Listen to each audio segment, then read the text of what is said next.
Sure. John Sviokla here, co-founder of GAI Insights, also a Harvard Business School executive fellow. We started this research company a couple of years ago to help organizations accelerate their ethical adoption of AI and to get value from it. It's great to be with you folks. I'm sorry I'm not there physically. Actually, the Escalapian room that you're in and the governance room is where my wife and I had our wedding reception coming up on 45 years ago now. So there you go.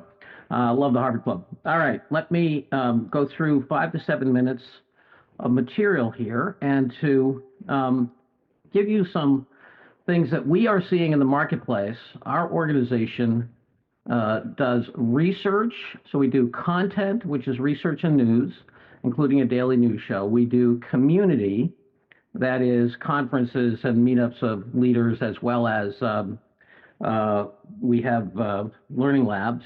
We do capability building, that is helping folks with executive briefings and education. And we also do curation. We have a buyer's guide and so forth for suppliers. Anyway, that's our business, and it's busy. All right, practical implications. First of all, keep in mind that budgets are going up. This is a recent study done by Bain that looks at generative AI budgets are going up in small companies, medium companies, and large companies. So regardless of the naysayers, people are spending money. Over 1 billion people use AI, generative AI every day, and it's completely different. 3 firms I'm going to give you as examples in terms of they're on their way to the frontier. And the frontier is a combination of humans and machines that we are seeing the beginning of hybrid organizations where individuals and teams are getting augmented, and I'm going to show you some of the data. This is a company called GetJerry.com. They do a combination of car refinancing and new car insurance, and they put in ChatGPT with a series of 5 sub-robots for customer service. And you can see here they went from just over half being of their customer service folks coming through text or chat being dealt with within 24 hours to 100%. You can see they reply in 30 seconds now. Escalation to a human is down to 11%, and that 11% actually is happens very quickly. That one of the robots watches for frustration and the need for talking to a human. And if you're having a problem in the chat or the SMS, it pops you to a human right away, and certain categories of things go immediately to the human. So the customers are much more satisfied. The return on investment is about $4 million a year. And they think that they can grow from 5 million customers they have today to at least 3 times that with the same 32 people they have in customer service. So unbelievable scalability. Different company, One Digital. They do benefits consulting and also employee support for over 100,000 employers. And you can see here they employ over 3,100 professionals nationwide, and they're really recognized for their good work. What I'm showing you here, and the reason this is fuzzy, is this is an actual screenshot from One Digital. And what we have here is digital employees that are hireable. So we have Coach Jesper over on the left here. Coach Jesper will help you in terms of coaching. Frank the Closer will help you in terms of your ability to close a sale. And what you can do is you can interview these virtual employees, and you can look at their background, their resume, i.e. what they've been trained on, and you can decide to intern with them or have them actually be hired in there. They're seeing fantastic adoption of this. They're aiming to take the top of the organization, make it even better, and they started with 7 virtual employees, and now they're up to 60. And they actually have a position of people managing the virtual employee and the physical employee together. Third example, I want to get you, this is a work that was done by a combination of Wharton, Harvard, and some other folks, and this is dealing with Procter & Gamble on the problem or the opportunity to create new products and services. And, you know, as you can imagine, inside Procter & Gamble, the people who bring you Crest and Tide and so forth, new product innovation is a central core competency of the organization. It's like talking to the new Pope, Leo XIV, on canon law to talk to Procter & Gamble about new products. So what they did is they had an individual and then a team then an individual with AI, then a team with AI, come up with a new product idea, and then to do their first round of validation verification if it's a good idea and if it's feasible. So that's what they had them do. There's over 726 people in this trial. And these are the 4 treatments: individual, team, individual with AI, team with AI. So everybody got that? All right. And then it was judged blind without knowing where the thing came from by experts inside P&G on its quality. Okay. Here's the average solution quality.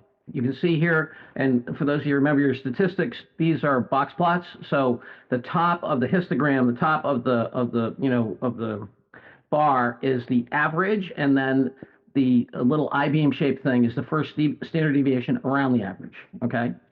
So that's individual with no AI. You can see team with no AI was next. Individual plus AI beat the team. That's very important when we think about productivity. And then team plus AI beat everybody. This is time saved. You can see the individual saved a ton of time. The team did as well. This I found incredibly important. People were happy to work with the robot. So counter to a lot of the news you hear, people interacting with these new tools actually are often happy to do it. And then, most importantly, the top 10% solutions, because usually compete on the very best ideas and so forth, are the team plus AI beat everything. So this is going to continue to happen. This is the cost of intelligence that is decreasing, as you can see, faster than Moore's law, 40 times in a year. So we're going to continue to see penetration of this in the marketplace. We've put together a framework that we can talk about, which is where's it going to hit first? It's going to hit places that are high in words, images, numbers, and sounds. So things and that are already digitized. So you already see this happening. You see it happening with, with the professional services organizations, the movies, the lawyers, and so forth are already transforming. And so the key takeaways are, in order to understand what's going on and to make this for your organization, you need understand what's happening because it's happening so quickly. You can't be left behind. Have to build capability. You have to learn from other leaders, and you have to curate vendors. You can't just wait for Salesforce or Microsoft to bring everything. You need a combo. That's it. And we can go into this. We want different maturity levels of companies in terms of are you just starting or you're leveraging intelligence. All right. Here we are, 7 minutes and 29 seconds. All right, awesome. Move this here. All right, so for those who don't know me, Henry Desai, I'm run our consulting and outsourcing arm at Balance. And, so as you can imagine, human capital is incredibly important to what we do, given a huge portion of what we do involves deploying people to solve problems or deploying people to get stuff done for organizations. And so one of the things we've seen with AI, and we're seeing everything John pointed out, everything everyone's going to talk about, it's already kind of here and transforming how businesses get done. It's not, businesses that aren't already using it are not, it's not about recognizing potential or waiting for potential, it's here. But one of the things that doesn't get talked about as so much, we talk about all the cool things you can do with it or how it's increasing capability, is another factor that I call kind of the AI leapfrogging effect or the flattening of ability curves. So here's an example. Who's stronger here, this guy or the guy on the right? I think it's pretty obvious. The guy on the right's a little stronger. What about now? And this is what I think access to AI and what we're seeing in our outsourcing organization, what access to AI tools is doing. It's not just taking people who have differing skills and multiplying those skills by some factor. It's pulling everyone up to a new ceiling when it comes to generalized commoditizable skills. And it's taking skills that used to not be commodities, like English writing capability, and turning them into commodities. So, there are technological developments. Some of them make us, more capable or, make us more efficient. Others totally change what it means to be efficient or capable or dismantle the, previous ability curve in a certain area. So English writing skills, in outsourcing, as you're dealing with people who have English as a second language, very smart people, very capable, but business communication, as I think anyone who's worked with people across different cultures knows, can sometimes be a little stuttered, be a little bit, it's very clear when someone isn't writing natively. Well, not anymore. And so this entire thing we used to hire for, when we used to try to assess, okay, yes, we are talking to a candidate who's really smart. Yes, we're talking to a candidate who's driven. Yes, they're going to be dedicated. Yes, they can problem solve, but we're going to put them in front of US clients. We need to make sure that they can communicate and write effectively. That entire set of considerations is just gone now because we can equip them with an AI tool, and when in that very specific area, it's an Iron Man suit. It takes something that used to be a factor and just completely eliminates it as a factor. And this is one of the really cool impacts of as AI is kind of come into our business that we've noticed. So, in our 70+ people across 4 different countries, we're just slowly seeing as these models get more and more capable, and as exactly as John said, the words, images, that entire framework, as its proficiency in those capabilities expands, more and more things are just becoming non-issues for us, and we really are focusing on problem solving. So that's why I say AI leapfrogging.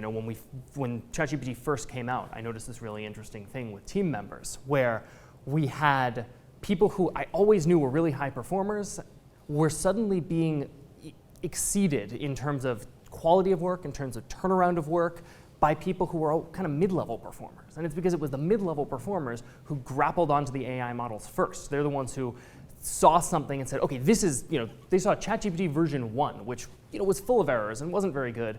And they said, I can use this. Whereas the higher performers were like, no, I'm more secure in my capabilities. And they jumped ahead. The people who levered the new technology jumped ahead. And now, everyone's just at that level with certain capabilities. So I talked about written English. There are even now some cool technologies around spoken English that we're beginning to play with to kind of eliminate accents and other kind of verbal cues, the culturally specific turns of phrase that sometimes make communication difficult in our field. Some of you, or a lot of you, received this invitation when you were invited to the event. So, I won't, pat ourselves on the back, but it's reasonably well designed. HTML email came in email, hopefully rendered nicely on everyone's phone. Backtrack 5 years. You needed a copywriter to write it. You needed a graphic designer to design it. You needed a decent HTML engineer to code it, and you needed someone slightly proficient in, MailChimp or some other email platform to get it sent out. That's 4 capabilities. And okay, one person might have all 4 of those capabilities, but it's 4 specific things you got to train. Or you can just ask ChatGPT to write up an HTML template and tell you how to send it out. And that's exactly how we got that done. So all of a sudden, again, these things that used to take multiple people, used to take multiple skill sets, and used to be skill sets you had to hire for, not a consideration anymore. One of my associates put together this fantastic meeting, set of meeting notes from a meeting back in January. We've got a nice summary. We've got action items at the bottom. I pay that associate like $5 a month. Its name's Otter. Again, this used to be a job, and now it is just a commoditized capability. It's automatic. So, what we're seeing, and I'll leave with this emphasis on decision making, all these things that used to be considered hard skills, your ability to write, your ability to communicate, your ability to, run a meeting, basically being, fully commoditized, and we find ourselves focusing more and more on, am I hiring someone who has the ability to make good decisions? Am I hiring someone who, regardless of cultural, communicative, et cetera, background, is someone I trust with solving problems? Because increasingly everything else that used to be real skills is becoming window dressing, and it's becoming accessible with AI. So, thank you very much.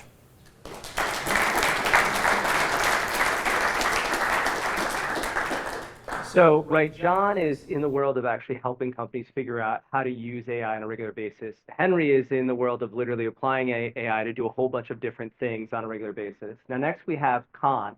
Where is there you are, Kaan. Kaan has a very specific use case that he's going to help explain all of you how you can use AI, which is specifically in the world of lead. So, Kaan, please take over. Thank you, everyone. Thank you so much for your consent. So, you gave me your consent without even knowing. This is the RSVP for today's awesome event sent by Dave's team. What you don't know is this RSVP contains a little but perfectly seeable clause. It says, I acknowledge and consent to receive snack surveys using your likeness, sharing your zodiac signs with mysterious third parties. You saw it, but you didn't read it.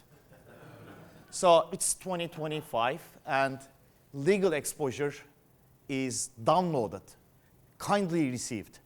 We don't know what it is coming from. So it would take 30 seconds for you to copy and paste any kind of invitations coming from RSVPs, coming from third parties. I'm not talking about Dave. I'm not talking about this event, but that would literally take 30 seconds for you. So other than reading Dave's RSVPs more carefully, I'm going to talk about what kind of mistakes are being made by people, third parties, investors, managers, CEOs, millionaires, billionaires. So I called those mistakes the 4 horsemen of the bad legal, and I'm going to tell you why. Number 1, I can be my own lawyer.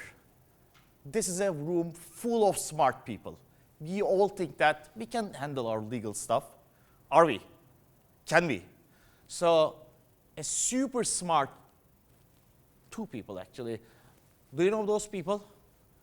So Winklevoss twins thought the exact same way. They engaged with Zuckerberg and had some do-it-yourself contract verbalized. Never had anything in writing. And then Zuckerberg launches the Facebook on 2004, and he kept all the IP. What happened? Well, first off, they sued him, and they got 65 million, which is a big number. 65. Hold on. Facebook's market cap is 1.4 trillion. They did it by themselves, and that's the cost. So doing yourself doesn't really work. Hold on. This is number 2, relying solely on AI. Actually, this is the close cousin to the one, since it's the age of ChatGPT, Grok, etc. So can I use AI for everything? Can I ask ChatGPT, hey, can you do my unit purchase agreement? Can you do this? Can you do that? Maybe. And it is also tested. So this is the famous case.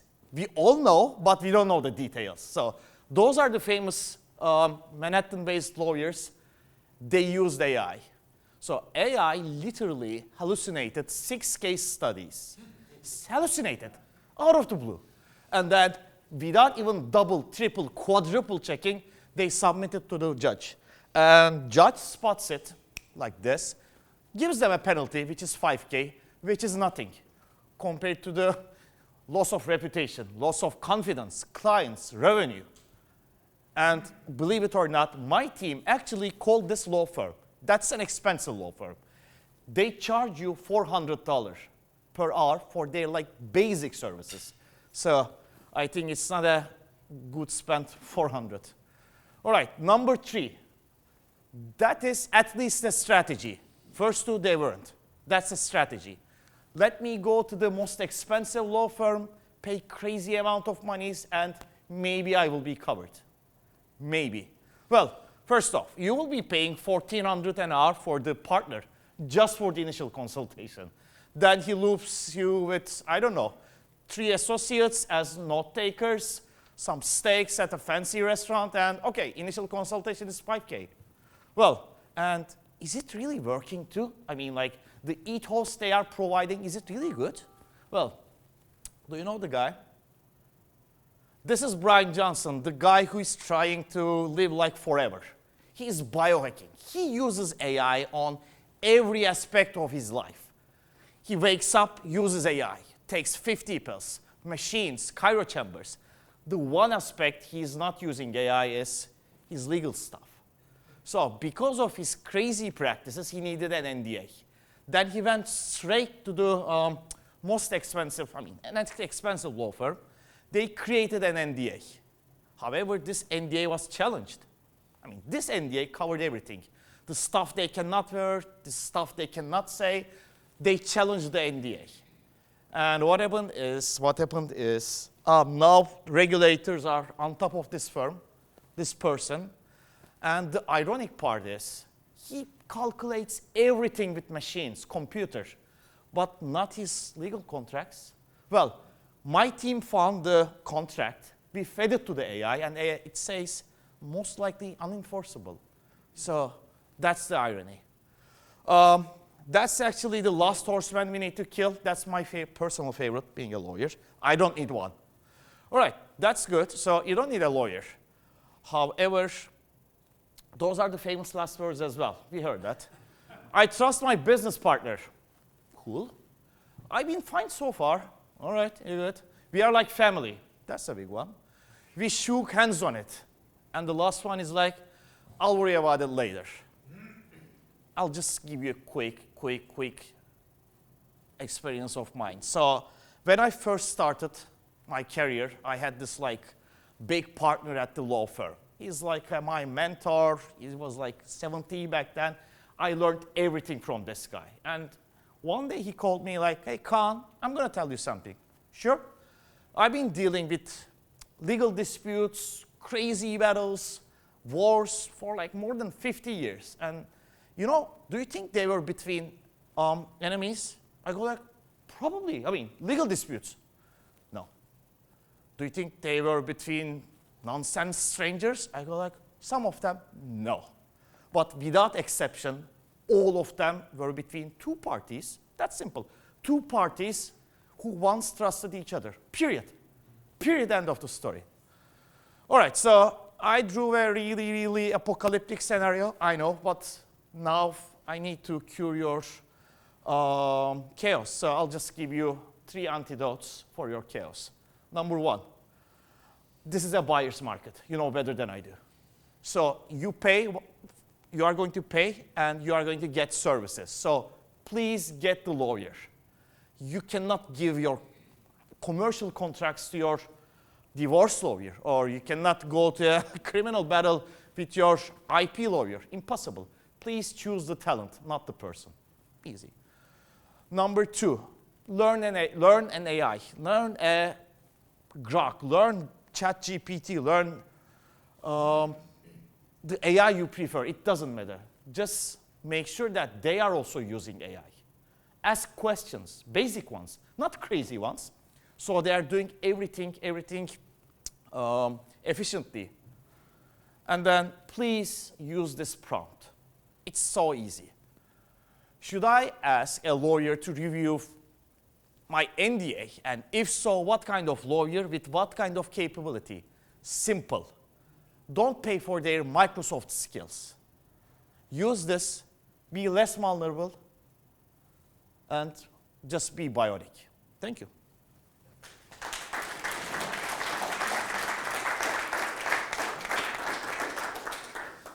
And then last we have Tom Gerencer. So Tom, just really quick background about for everybody. He literally wrote a book called Think Like Google. And he has quite a strong opinion in terms of how you can navigate all of the things that Google has been doing, from machine learning to AI to optimize everything from SEO to anything else. So it's going to be an interesting perspective here. Thank you.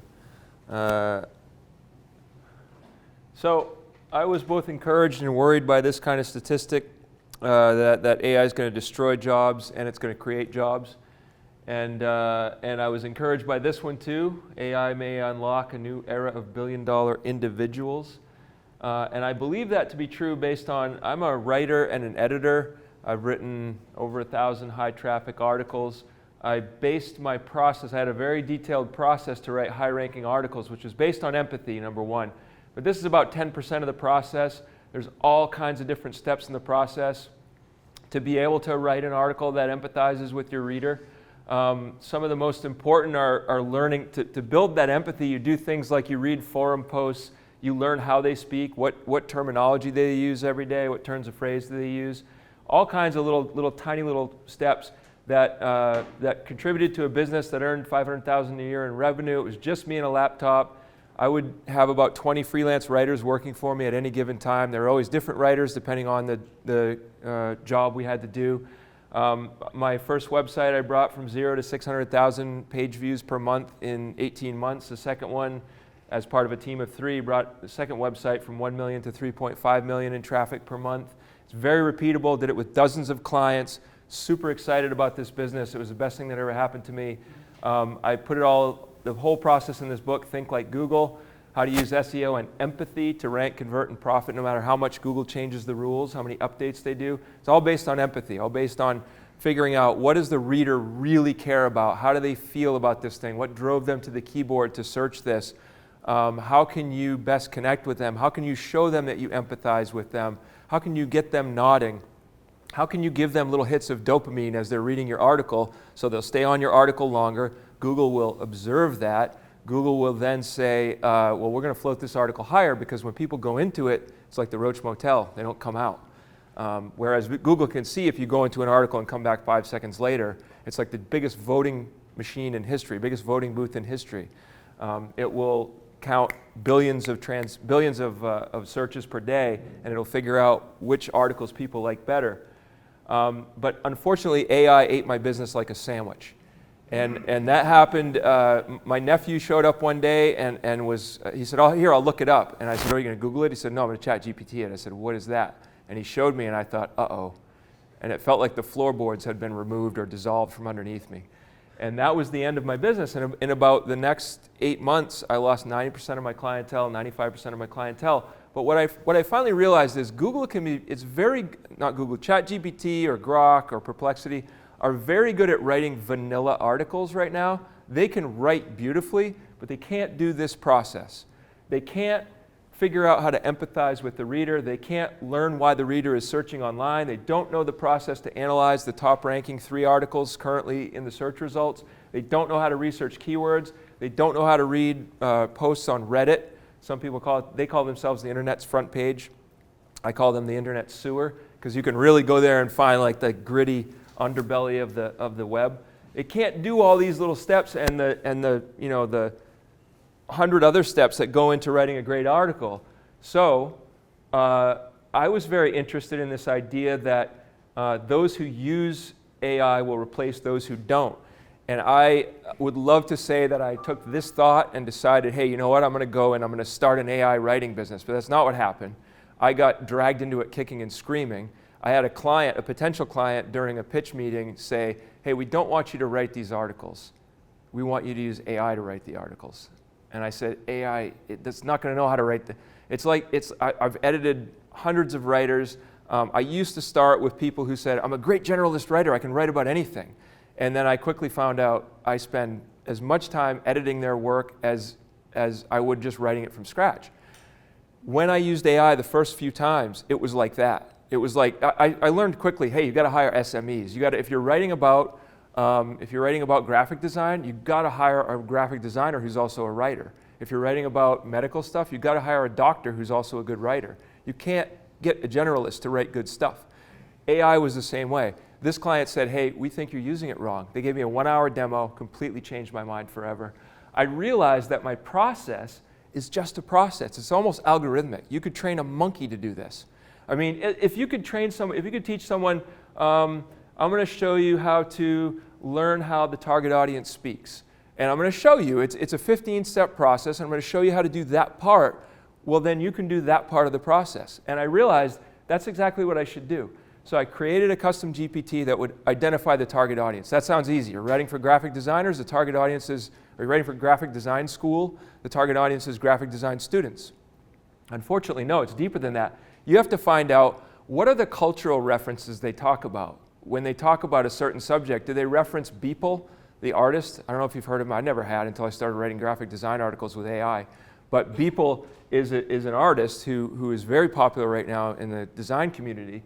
Do they talk about him? Do they talk about their 4K curved dual monitor setup? They don't talk about it, but they reference their, I was sitting back in my Herman Miller chair the other day, I was working on this.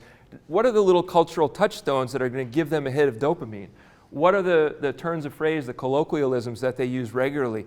So I wrote a custom GPT that would identify those. Now this is work that would take me about 20 minutes writing my own article. ChatGPT can do it in 5 seconds. If I tell it, the target audience is graphic design students, it goes, here's their 20 cultural references, here's their 20 colloquialisms that they're going to use when they talk about this specific topic. It's not just that thing, you have to feed it the topic as well. So I made this, and then I thought, holy cow, I've always been a student of lean manufacturing. For 8 years, I worked for a consultant making videos on lean manufacturing. So I'm a huge fan of finding that repetitive work and eliminating it.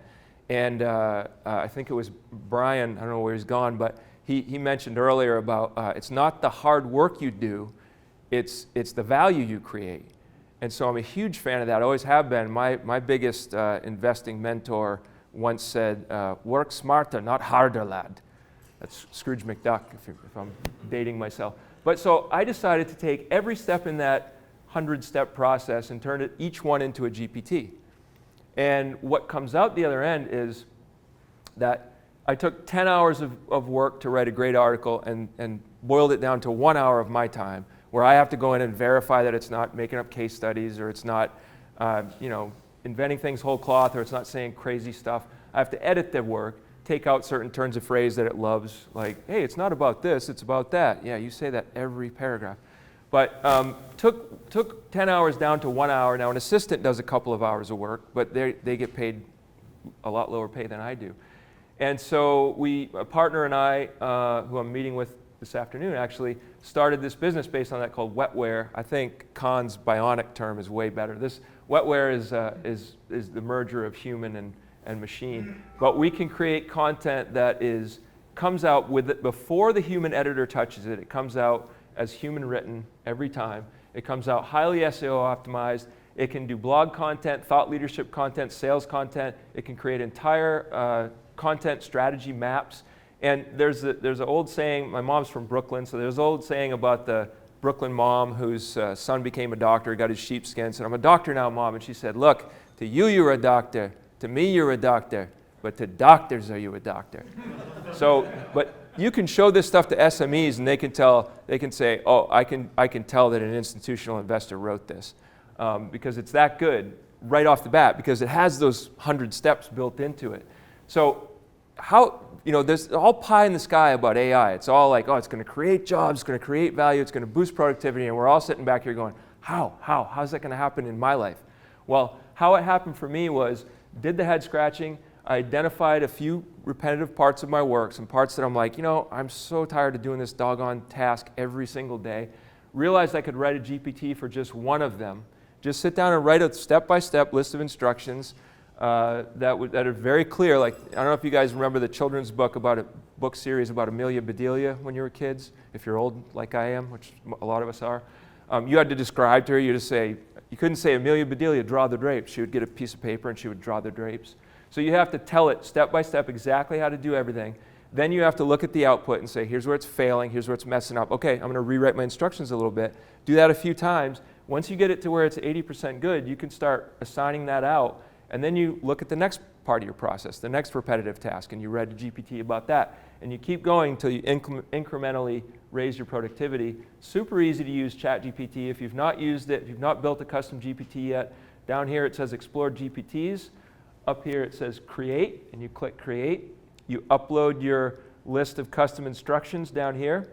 Then in the instructions thing, you have to say, it's in your knowledge document called blah, blah, blah, blah, blah. And you fill in a couple of blanks and go. And I think that's how we hopefully will eventually get to this kind of thing, because now one person becomes a team. Your process that you have to do is now automated. So that's it. Thank you.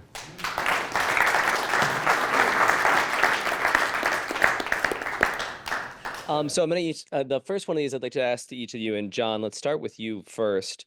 When you look in the next year, what do you see is coming next, right? How do you see the improvements in the tools changing for you? Maybe the conversations that you're having with large corporates, or the conversations that you're having with anybody. How do you see where you are now to where you're going to be in a year changing? Well, I like this two levels. First of all, I see a massive bifurcation between companies that are aggressively adopting this stuff and companies that are basically waiting on their vendors, to take them through it. And folks who are aggressively adopting it are on a new learning curve. And if you remember back to Bruce Henderson's step of the learning curve at Boston Consulting Group, he showed that for every incremental volume every doubling of volume through production capacity for the things he was modeling, there's a fixed amount of unit cost that went down. Part of that was due to indirect cost absorption, and part of that was due to what he called the learning effect, the experience curves, what he called, sorry. And I think we're having an experience curve now that's amplified by machines, and we have to understand both how to teach the machines to do better, and how people and machines interact and do better. So, we're starting to see tremendous productivity, like the kind of stuff that you saw in the P&G study in companies that are aggressively doing it. So I think that's one. The people need to understand that Gen AI is power tools for any kind of knowledge work, and that learning how to teaching people how to use those power tools individually and collectively is an investment and an organizational capability. That's the first thing. Second thing, in terms of the tools and so forth, I think we're going to see three massive things. One is we're going to continue to see algorithmic innovation, which means that we're going to, like the thing that happened with DeepSeek, where they could do things way cheaper, way faster, way lighter. We're going to continue to see that, is because the transformer is a very inefficient algorithm. It's been around for 8 years now, and DeepSeek was a big step up in terms of partially quantizing, partially using lower precision. Some people think they scraped some data that was better data and so forth. But anyway, you're going to see massive improvement in model performance due to algorithmic innovation. Second thing, we're going to see the continued evolution of a combination of multimodal learning and unbelievable cross-representation development. What I mean by that is, I have a buddy who's at Google Research right now. He's using Euler's method, the same thing Catherine, what's her name, did, and for the Apollo, to approximate complex functions as they try to make videos that you cannot tell the difference between a human created video and a machine created video. And that's going to interact with, you're going to have the ability to, do customized video to you in real time. You're going to mix that with music and sound and so forth. So, and as the last speaker was saying, we're moving from the question economy, let me question Google and get 10 blue links, to the answer economy. Here's the answer, to the task economy. Here, go do it for me. And so I think we're going to see more and more development of cross-modality integration. Third thing is, and that's going to have a lot of intelligence embedded in it, so the whole deep research thing is just going to get deeper and broader and richer. Third thing, super important, is mobile. Right now, that's my granddaughter. The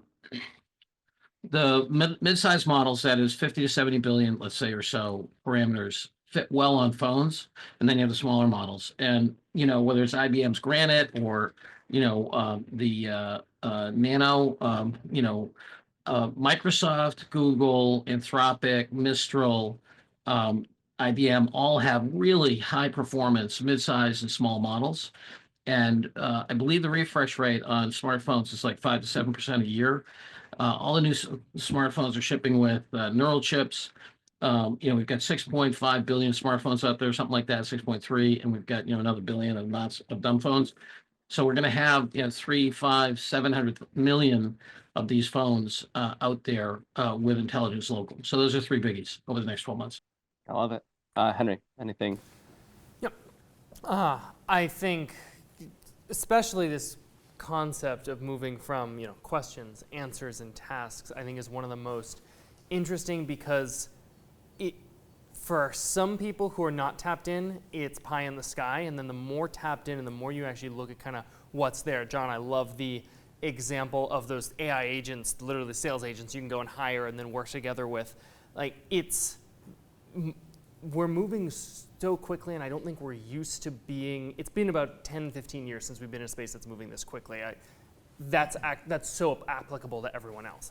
It's been since kind of the early days of the iPhone and the App Store, I think, that truly software and we're not just questioning, all right, what's the cool new shiny thing, but actually pushing the bounds on what technology is capable of doing is moving so quickly, and then for some people, if you're not genuinely tapped in, so stealthily. I think that's just been one of the really exciting things about the whole area.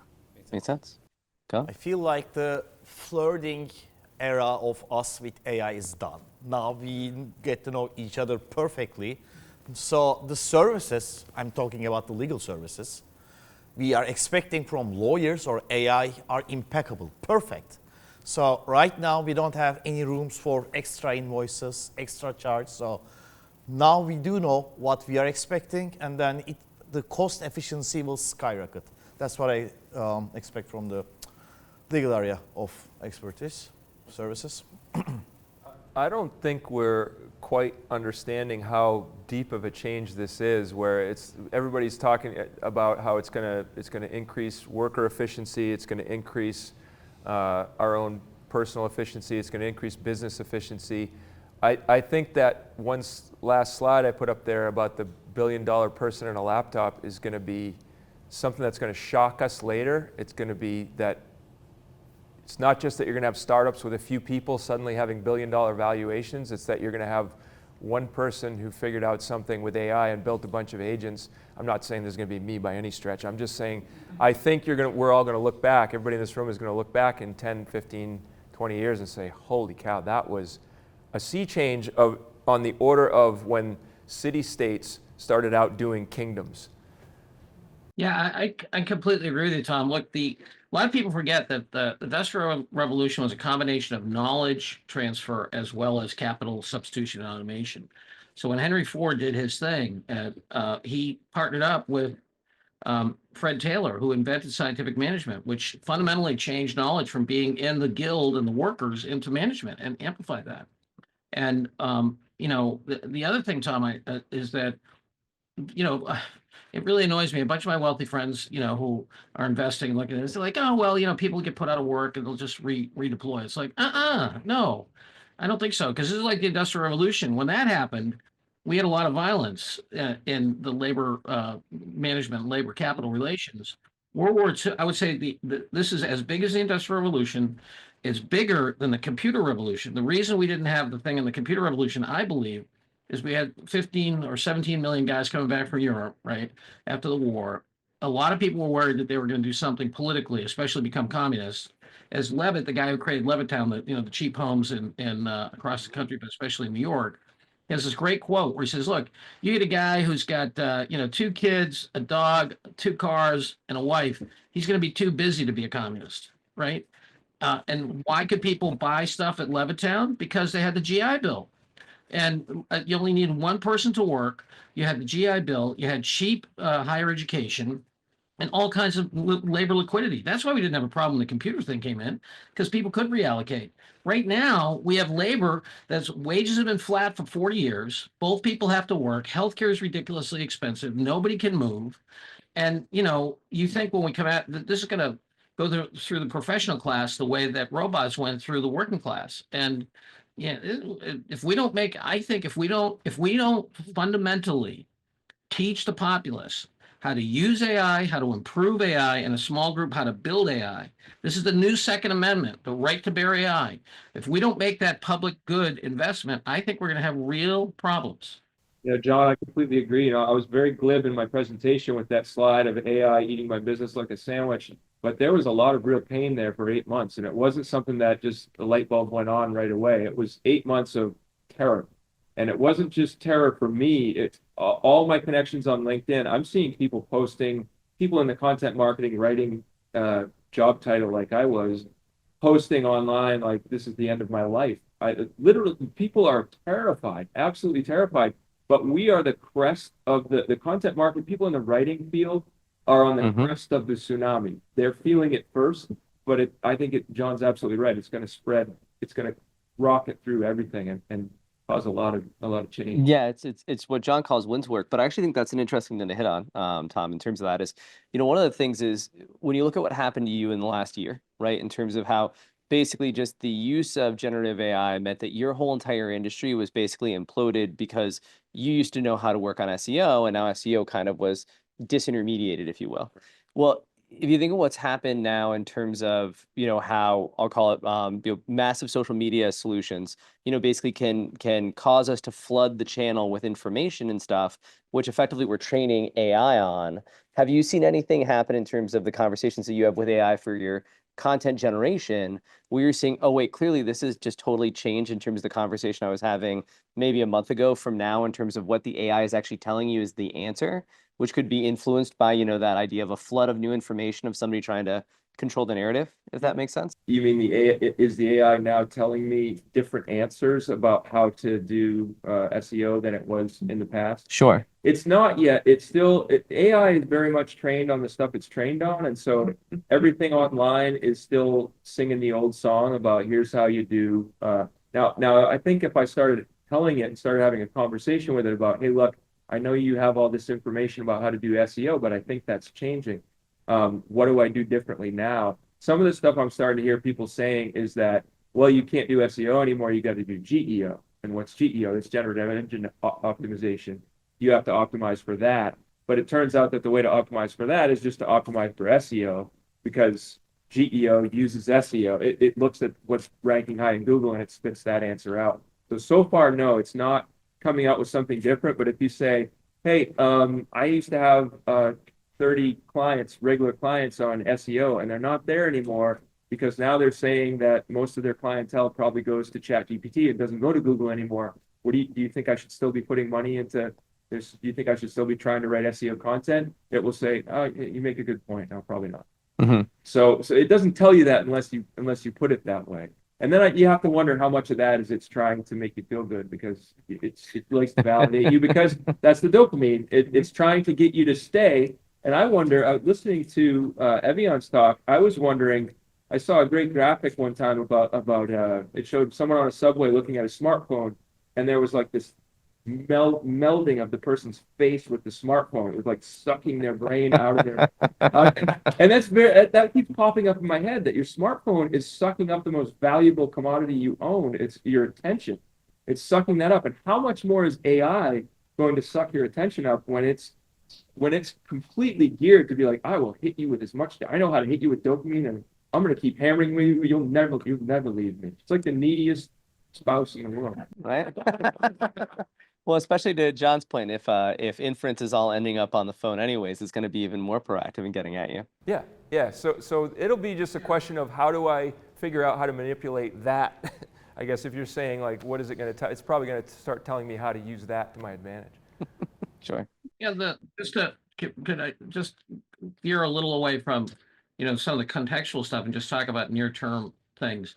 If you're running customer service and you're not using this stuff, you're inefficient. If you are, hiring people and you're not using this stuff or job descriptions and evaluations, you're inefficient. If you're doing any kind of marketing and you're not using this stuff, you're inefficient. If you're reviewing contracts or, responding to RFPs, not using this stuff, you're inefficient.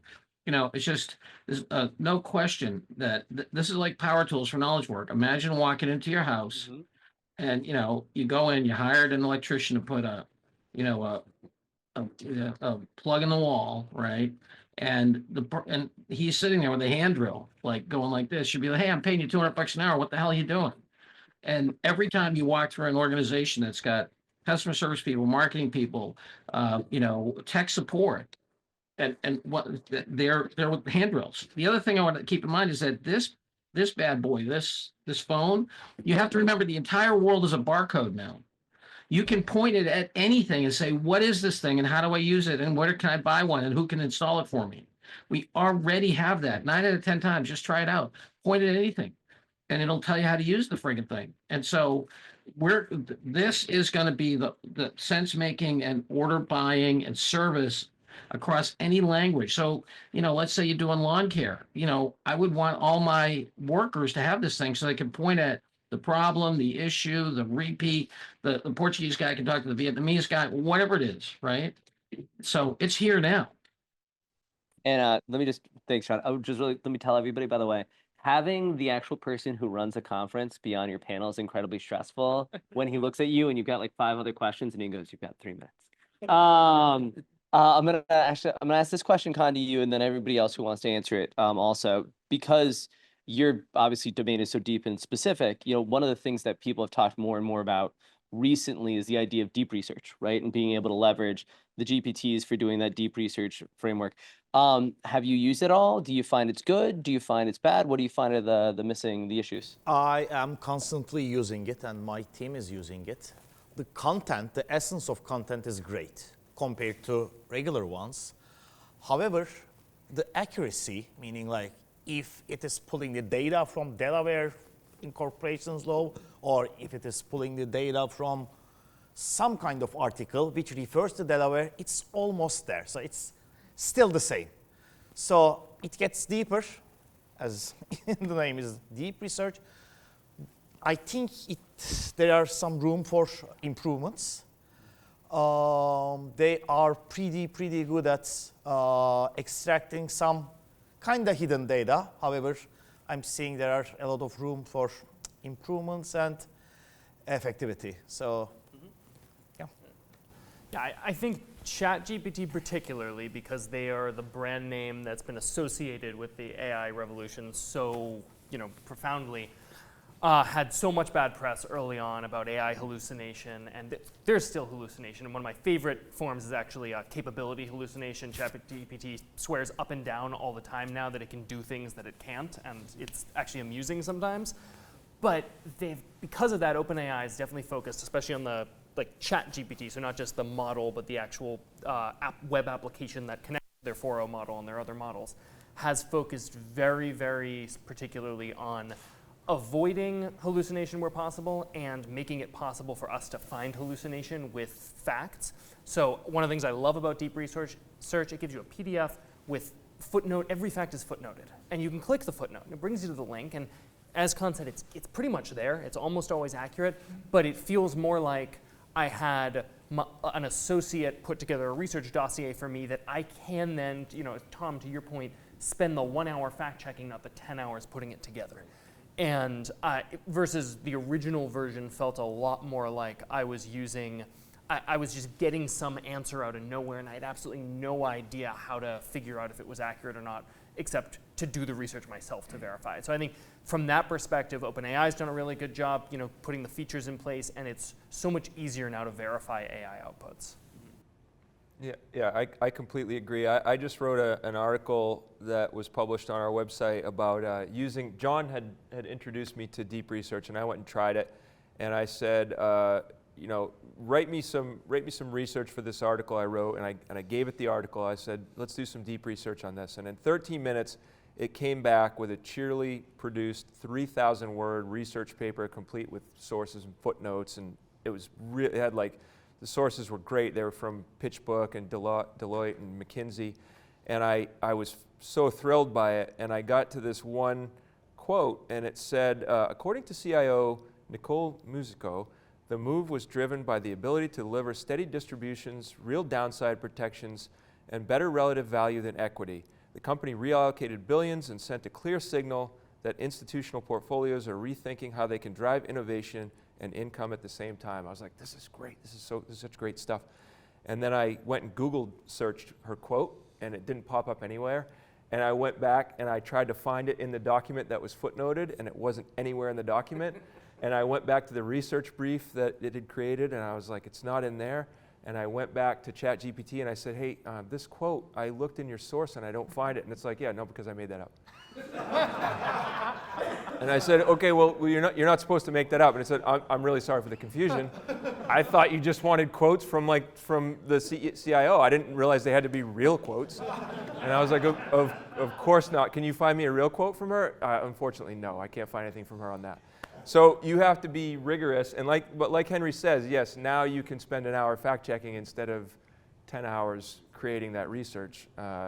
We eventually got there, but you really need there's a new term has emerged called expert human in the loop, XHITL.